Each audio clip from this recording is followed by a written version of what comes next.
couldn't move because of my seatbelt. Picture of the damage to the school bus that we got from the superintendent. You'll see the damage to the left end of the back side of it. The train clipped it Thursday afternoon at Central Avenue and Market Street.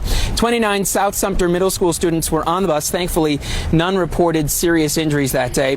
Deputies arrested Yvonne Hampton this afternoon. She's the bus driver. They say the bus surveillance video caught Hampton saying, quote, "Not gonna stop for no train," after she started across the tracks. Investigators say kids began to panic, screaming that there was a train coming. The report says 4 seconds before impact, the bus driver tells the students to get in their seats. School District Superintendent Logan Brown says the bus driver had 10 years experience and a clean record, but he says there's no room for any blemishes. So everyone, there's this online news story about this woman named Yvonne Hampton from Florida. And what happened was that she was a bus driver at 67 years old. And she did not want to wait for a train, so she decided to drive over like train tracks as a train is coming, and it clipped the side of the bus.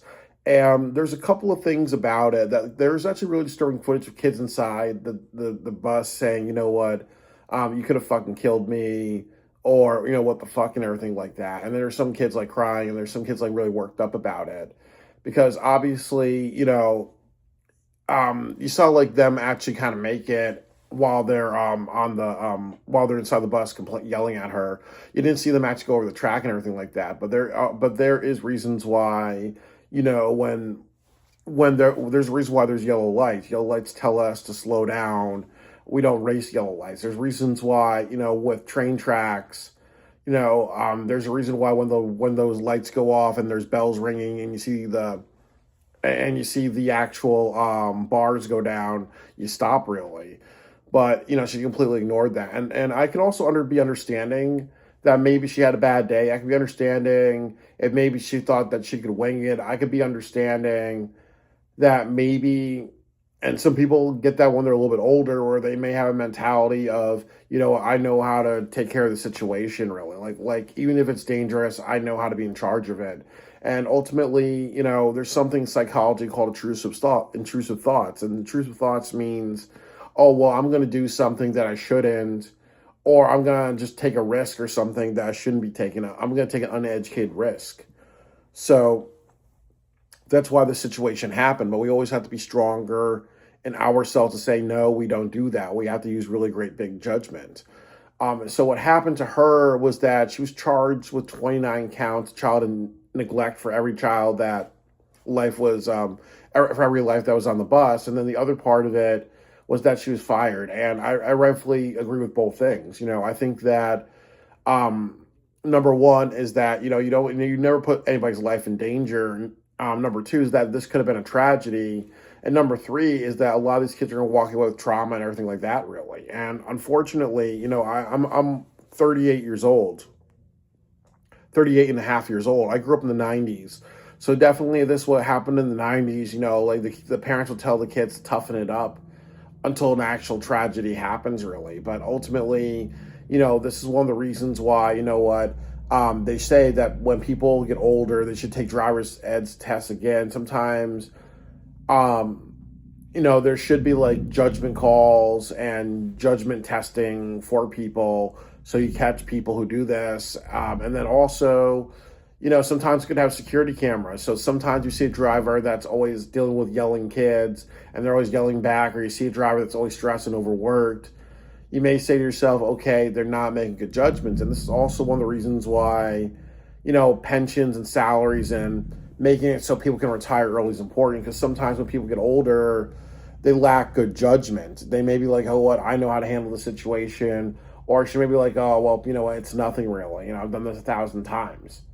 So maybe her age has an issue, or maybe, you know, not being able to retire has an issue. But ultimately, I'm not trying to make excuses. There are ultimately big factors and stuff like that.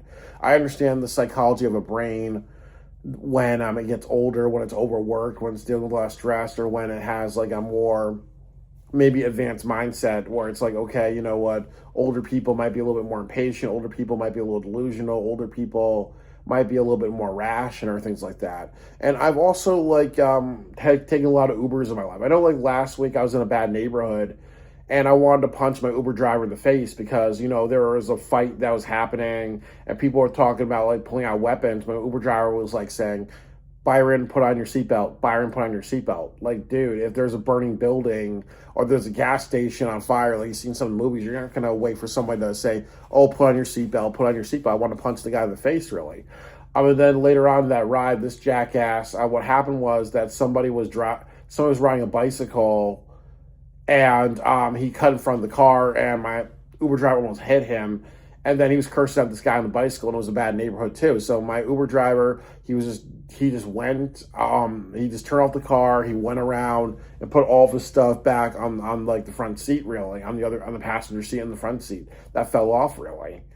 And again, it's almost like, instead of getting out of a bad neighborhood, he was just, being hesitant and also being like, okay, I don't care if it's a bad neighborhood. I don't care if you feel uncomfortable. If we're in a sketchy area, I'm going to take my due diligence on taking my time. I know another time I had an Uber driver that was having a bad day and he was going through red lights. He was going through yellow through reds. He was also doing things like he was trying to drive in between the gaps of drivers and other things like that, and I reported that. Or I know like one time I went to a McDonald's, I was reaching over, grabbing my food, and my Uber driver just hit the gas really, and I almost like scraped my arm on brick really, and I almost came this close to punching him in the head hard as I could, like, you fucking dumbass. I'm putting my hand out of the car to reach for food, and you're being impatient and you're driving off because you're trying to make a certain time really. I was talking to the girl really, because he was kind of cute, but the point of it is you don't do something when somebody's putting their hand out of the car, reaching for food, and drive off while they're still hanging out, really. So there are many times where I understand how angry and frustrating it is when people don't warrant our safety, or when people are driving or operating vehicles and they're going to do whatever the fuck they want, really. Or I also understand the other side, too, that sometimes those people are overworked, because there's a lot of times when I'm overworked and I want to cut corners, or I'm more overworked and I want to go home, or like I work at a hospital and I usually work close to 80 hours a week or sometimes 70 hours. And there's times when I'm like that too. Like, oh, I want to go home, or, oh, my foot is hurting, or, oh, well, it feels endless, or, oh, well, my goddamn boss is fucking asking me to stay over. Like, instead of 14 hours, now it's 15 hours. Instead of 100 hours in this week, it's 101, 102 hours. Like, there's a lot of times where I kind of can be really, really mad about always being at work, or always having to work, or always having to do a lot because I have a lot of expenses, really. So I can understand where she's coming from, but it doesn't make it right, really.